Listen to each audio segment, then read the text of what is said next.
the ripple effects of Hamas's massacre of 1,400 people in Israel on October 7th are still being felt. The dead were mostly civilians, many entire families, and we continue to identify and bury others.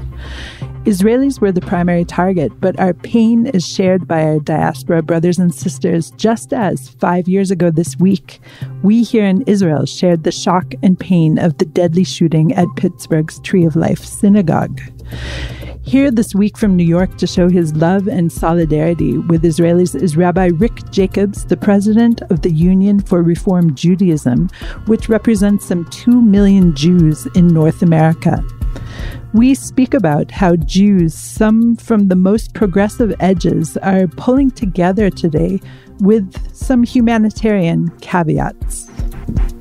This is a moment when we have to be leaning into the kind of response that the world doesn't like to see. When we have a strong military response to protect our community, our families, our country, and at the same time, can we hold in whatever portion of our moral stance in the world that we do not look at the suffering of innocents, not the suffering of those who are bringing this assault. That's part of us retaining our Jewish religious sensibilities, which we can't lose ever. So this week, I, Amanda Borshel-Dan, ask Rabbi Rick Jacobs, what matters now?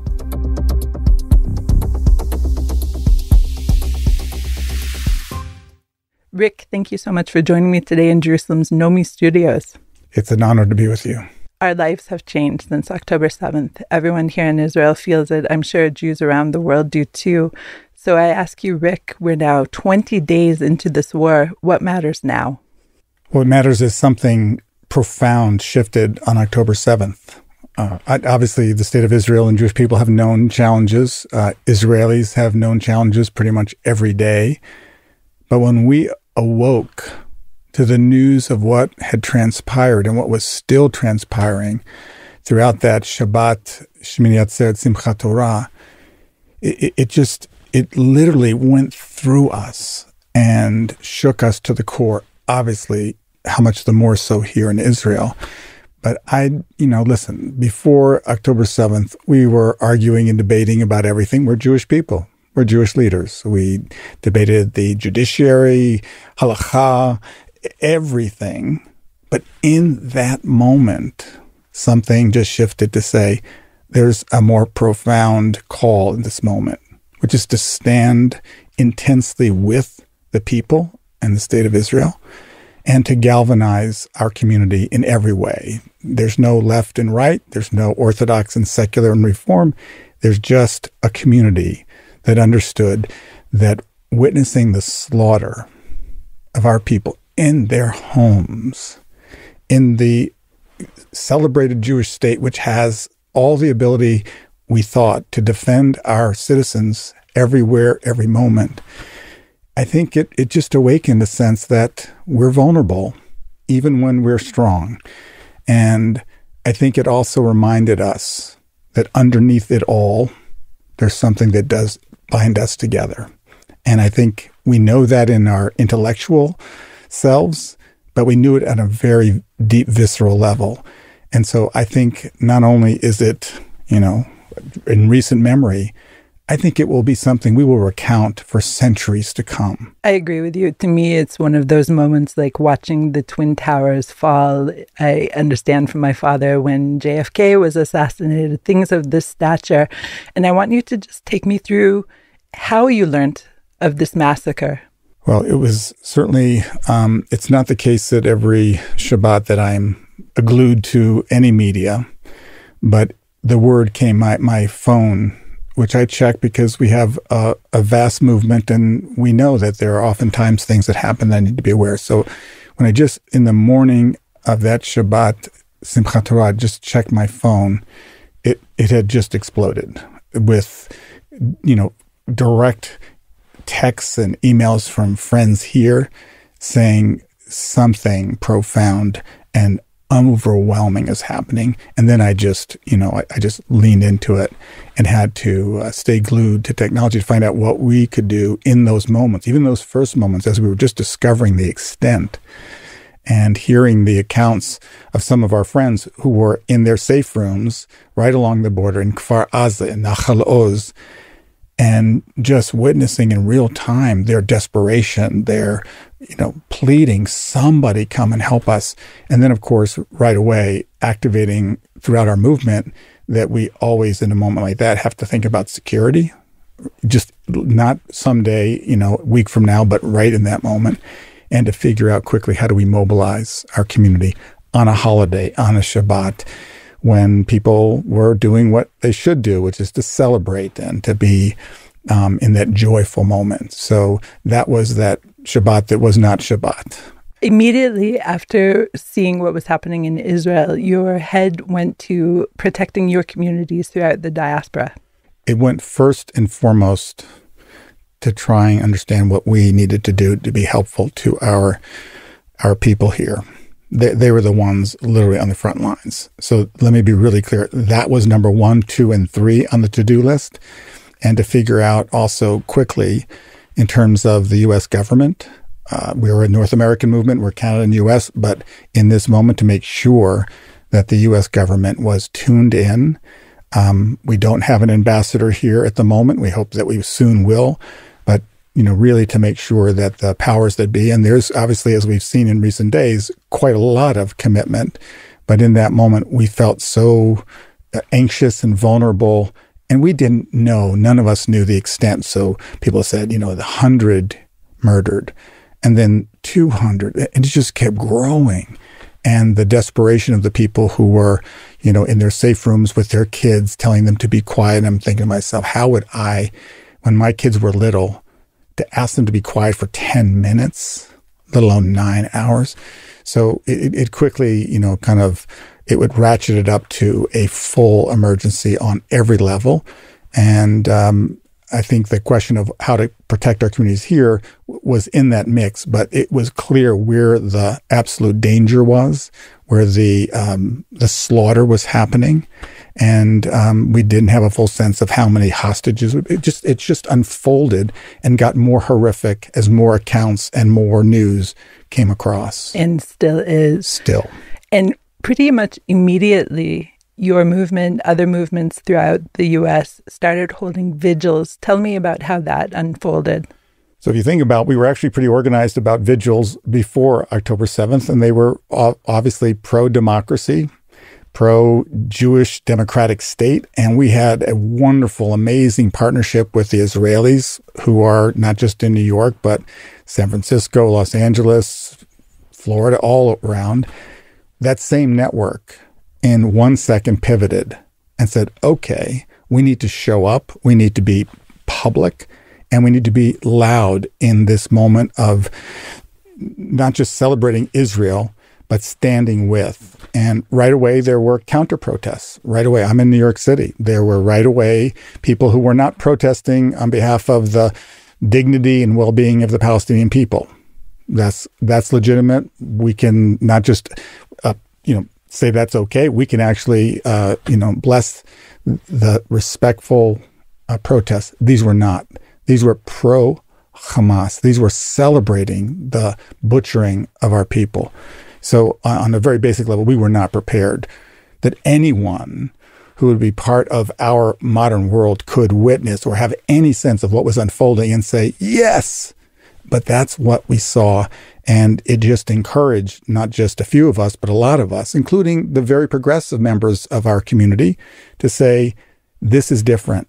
This something has now changed in terms of our understanding of our role as Jews, as supporters, progressive supporters of Israel, and quickly the idea that this was a war against Hamas. And they did something so egregious, so beyond what anyone had imagined, that we knew that there had to be a response other than hoping things would get better. That's not a response, that's not a plan, and that's not what the Jewish community in North America is busy doing.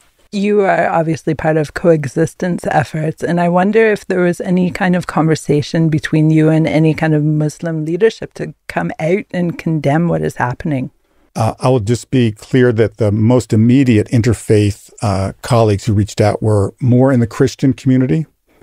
My phone was filled with those expressions of solidarity, including from people I think that the wider community would say are not strong supporters of Israel. They understood something different was unfolding, and I was heartened by it. And my request is not just thank you, but could you post that? Could you say it publicly? It would really be important. And there are Muslim colleagues with whom I have that relationship. Some of them are not Middle Eastern Muslims, and for them, it's usually a little bit easier for them to navigate those politics. But there were also expressions of solidarity. Again, not, the whole project of the Jewish people, not the whole project of the State of Israel, but we are outraged. We cannot imagine what it's like to go through this as a Jewish community. And the same thing that Joe Biden said when he was here, you're not alone. Those were expressions that we received. And locally, I heard from rabbis across North America that their local partners, again, not all of them, some of them were quiet for too long. And there was a collective sense of, we're here. We'd love to hear from our partners. We'd love to hear from the people who we know are our friends, but this is a moment we really need you. But many of them did come through, more slowly. And I think it was also for people who are very involved in the political world, who probably define themselves on the very progressive side of the spectrum. I think this moment also pulled them into a different mindset. Not that they forgot or let go of their political commitments, but to say, you know what, my political commitments do not include endangering the lives of families, of people, and the people who live along the Gaza border, as you know, and I've spent a lot of time in those communities, are among the most idealistic and the most committed to building a shared society. It is ironic in a way that these people who are being held captive by Hamas are also the people who drove perhaps their family members to the hospital to get treatment for cancer. They are the peace activists of Israel. So many of them living in these kibbutzim along the border, these secular kibbutzim. I can't even fathom what's going through anyone's heads right now. I want to drill down a little bit more on the progressives, though. And many have privately said to me, hey, we Jews showed up. We showed up for Black Lives Matter. We showed up for many other different movements, and we're just not seeing our partners in activism show up for us. Do you feel that is true? I don't feel that in a general sense. I think there are certainly many people who did show up, many people who did reach out. There are people who we work shoulder to shoulder on civil rights and on making a society in North America that is a place where people of all colors, all backgrounds, all genders, all sexualities can live in dignity and peace and equality. And I think that there are people who, just saw Israel as the political establishment, and the voices of this current Israeli government have not been voices that have frankly agreed with liberal Jews. It hasn't agreed with a lot of progressives, but this wasn't about a new politician or a policy of this government. This was an attack on human beings, on families.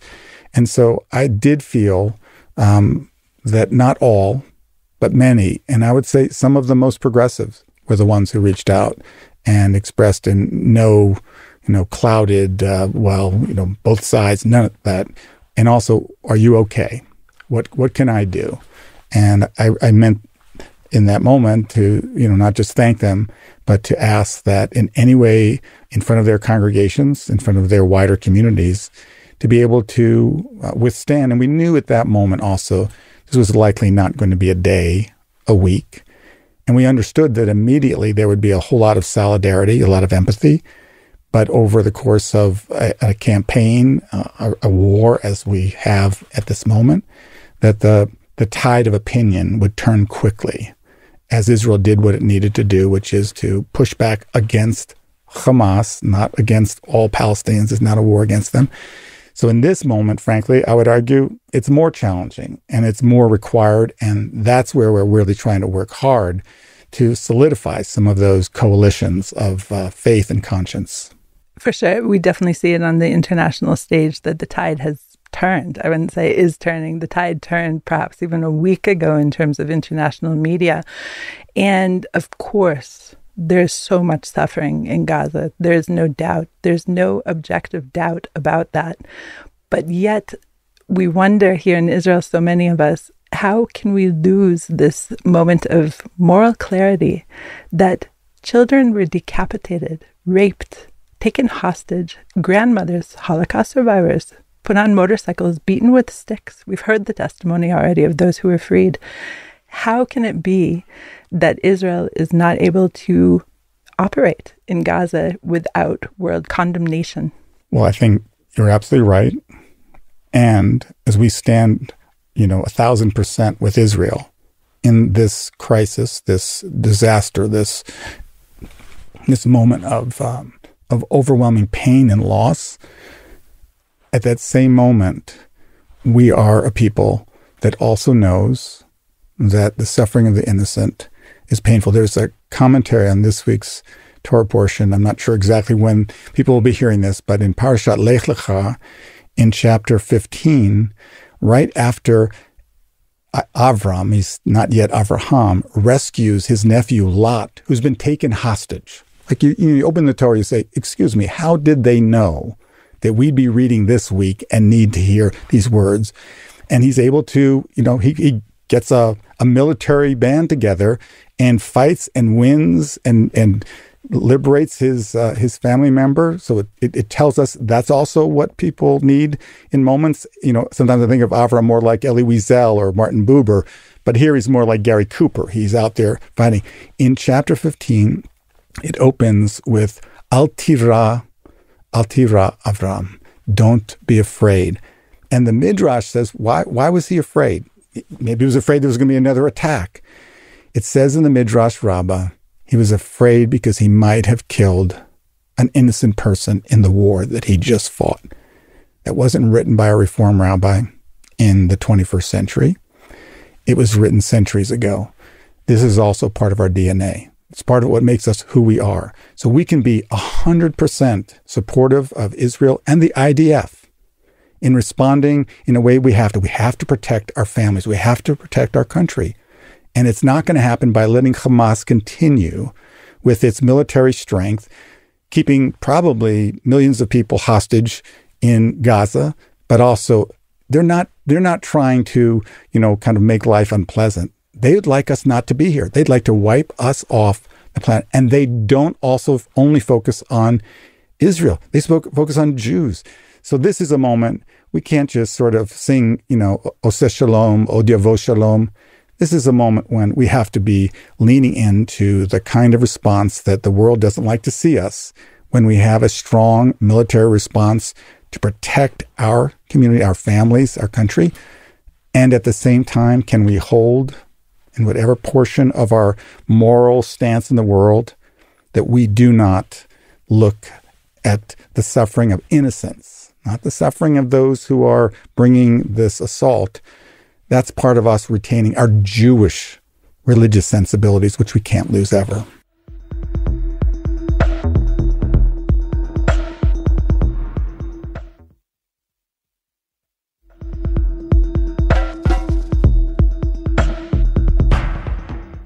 There are so many who say Hamas was voted into power in a free-ish election in the Gaza Strip, voted in 2006 and assumed power in 2007.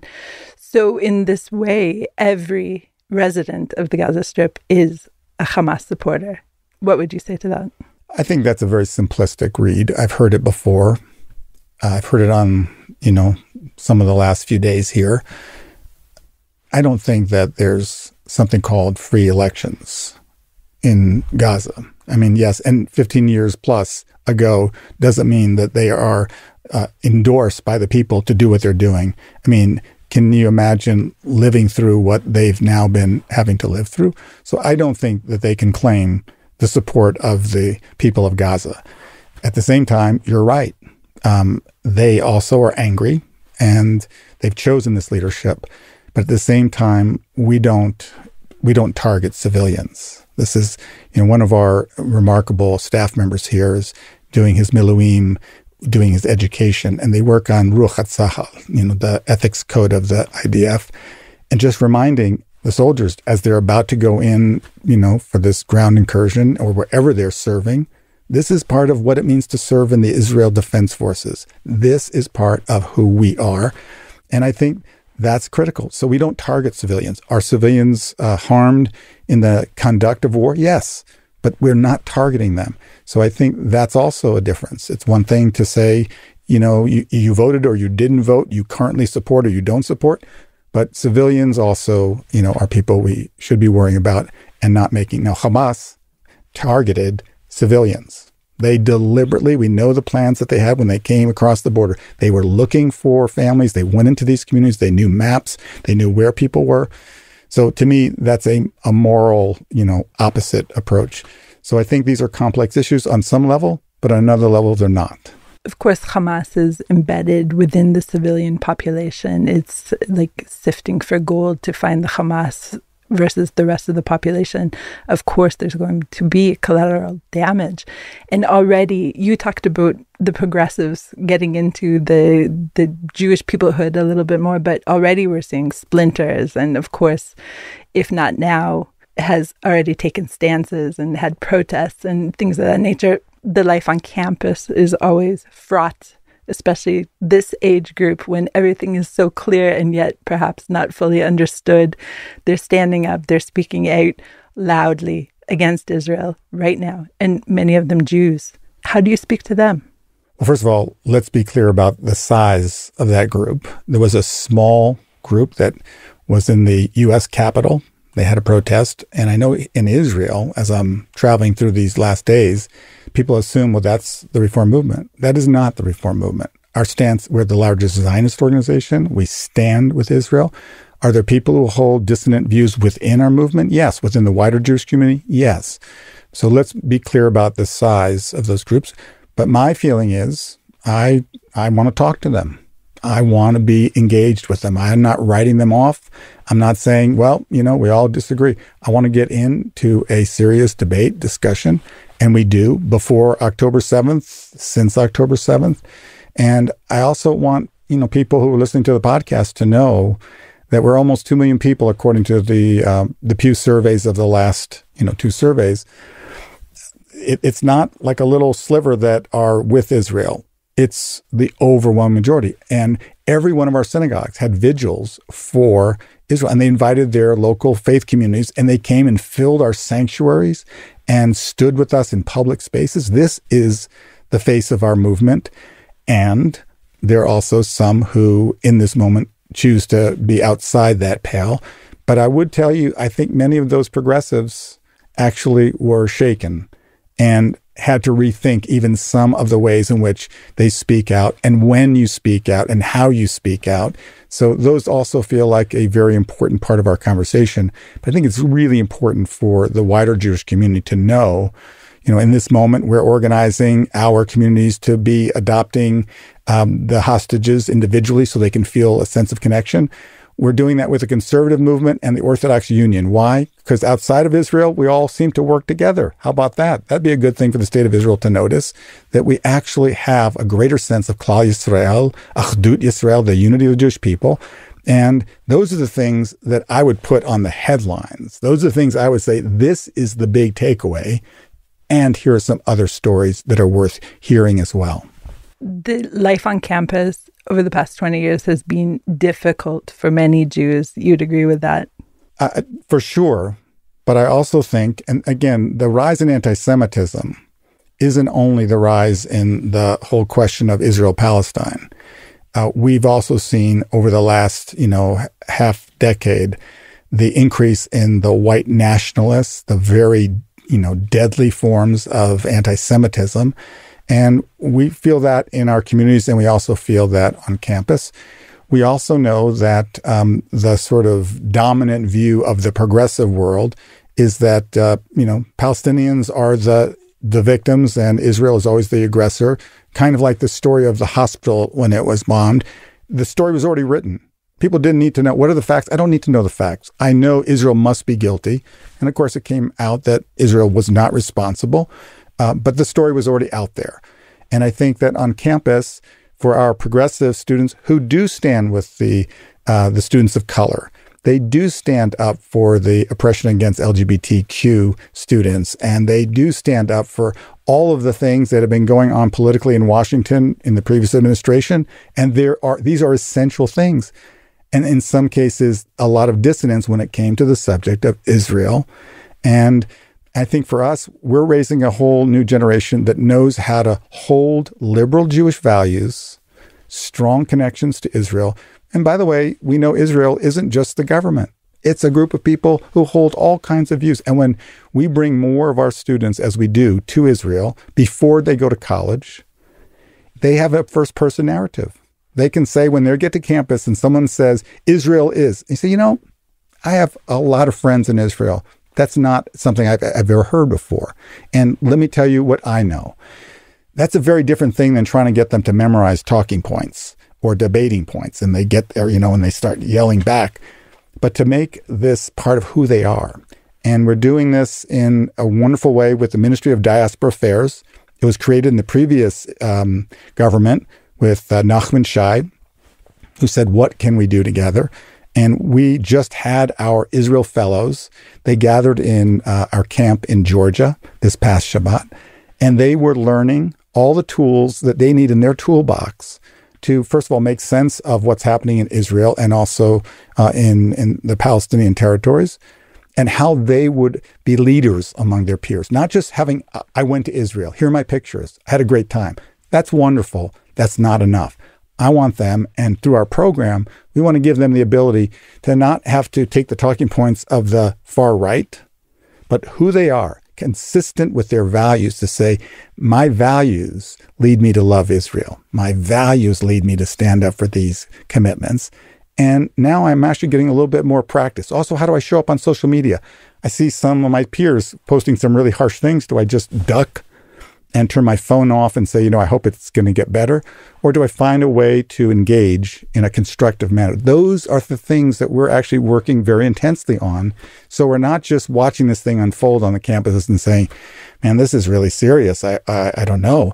But what are we doing in educating a new generation so that they have both facts and commitments and experiences that allow them to live out these commitments? It sounds like a real plan for proactive nuance in a way. I want to go back to the idea of anti-Semitism. And one of your first statements was, how can I protect my communities? And do you feel that right now, during this war, that your communities are in danger? We clearly know there are more threats. And we met with the Homeland Secretary, Mayorkas, twice in the last 2 weeks. And he's been monitoring, working closely with the ADL, with the Secure Communities Network. We work very seamless with all of these agencies. I mean, this past summer in Macon, Georgia, as our Reform Synagogue was getting ready for Shabbat, the rabbi looked out her window, noticed neo-Nazis standing there. Well, in literally a heartbeat, they were able to activate our network, and law enforcement was not only there, but law enforcement that knew what to do. So that's the garden variety. And we were pretty well, I think, prepared and effective in responding.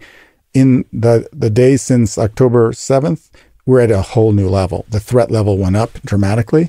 And I think our communities also have sophisticated security protocols. Those have been increased. It just is necessary. And, it doesn't mean that you have to be walking around with an Israeli flag to incur the kind of wrath or maybe even a violent attack. You could actually just be wearing a kippah. You could be wearing a Jewish star. And simply identifying as a Jewish person was a set of assumptions. Now, of course, we also have this Muslim Palestinian boy, 6-year-old boy in Chicago, who was stabbed to death. And what was his crime? He's part of a Muslim family. So we do have in America, hate is a big industry. And, the kind of safety we're working on for our community, we'd like the wider community to also have that kind of safety. But this isn't a moment of panic. It's not a moment to say, well, let's stop being Jewish for the next year and then we can come back to it. We have people very proud of being Jewish. We're not going to stop going to our synagogues or to our schools or to our summer camps or our JCCs. But we want to be smart about this, and we want our people to feel that it's safe. And you drop your 2-year-old off at the synagogue nursery school, You want to know that there's a protocol that really is, in this moment, what's necessary. And I think we have that.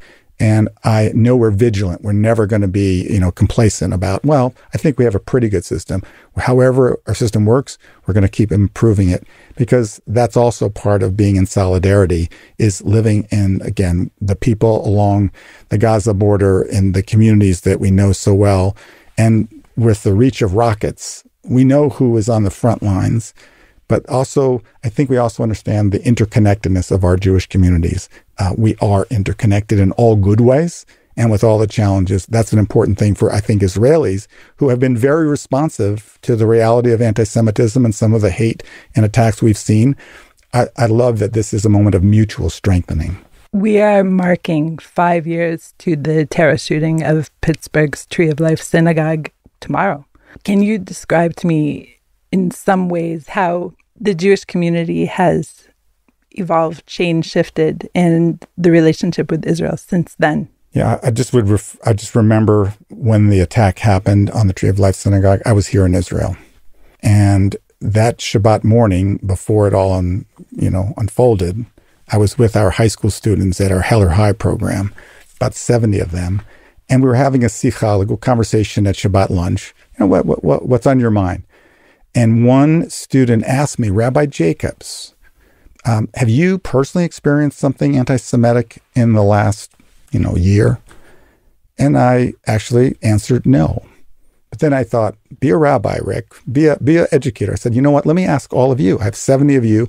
How many of you have experienced in recent days, not you read about it, you experienced it, anti-Semitism in your communities? And they're from all over North America, little rural communities, big cities. 2/3 of the hands went up. And they told stories. Because I asked them, I said, tell me more. In my school, in playing sports, in our community, that they personally experienced. And in that moment, again, not that I predicted what was going to happen that day in Pittsburgh or in the coming years, but already it signaled something was different. And the response of solidarity to that Tree of Life shooting, one of the things I always want to point out to people, on the Shabbat after the shooting, our synagogues overflowed, not just with our Jewish community, but with our interfaith partners. This had never happened in Jewish history. It didn't happen in the 1930s when, Kristallnacht happened. The whole community didn't say, how do we support you? That's what happened in our community, and in official levels with the government responses, but also in our community responses. I want to also appreciate how amazing building those deep relationships is. And I think if there were any people in the wider Jewish community who didn't take seriously the threats of anti-Semitism, not after the Tree of Life, attack. And the shooter was not motivated by something happening in Israel-Palestine. He was angry about the Jewish community's care for the immigrants and the refugees and all of the things that our community is very proud to do.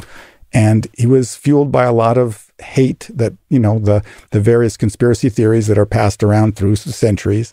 So we also knew, for those that told us there's only threats on one side of the political spectrum, that also was, we face it wherever it is, and we're going to take it seriously, but we're also not going to stop being proudly Jewish in our homes, in our communities. And that's true today. We've got a whole new set of protocols, new institutions with new strength, with new funding. And we're also proudly Jewish in public and in private. Rick, thank you so much for joining me today. It's been an honor. It's a painful moment, but I so appreciate the ability to talk and to share the reflections about where we are. So thank you. Thank you. 5 years ago, I was sent to Pittsburgh by the Times of Israel to provide on-site coverage of the aftermath of the deadly shooting of 11 Jews in the Tree of Life Synagogue.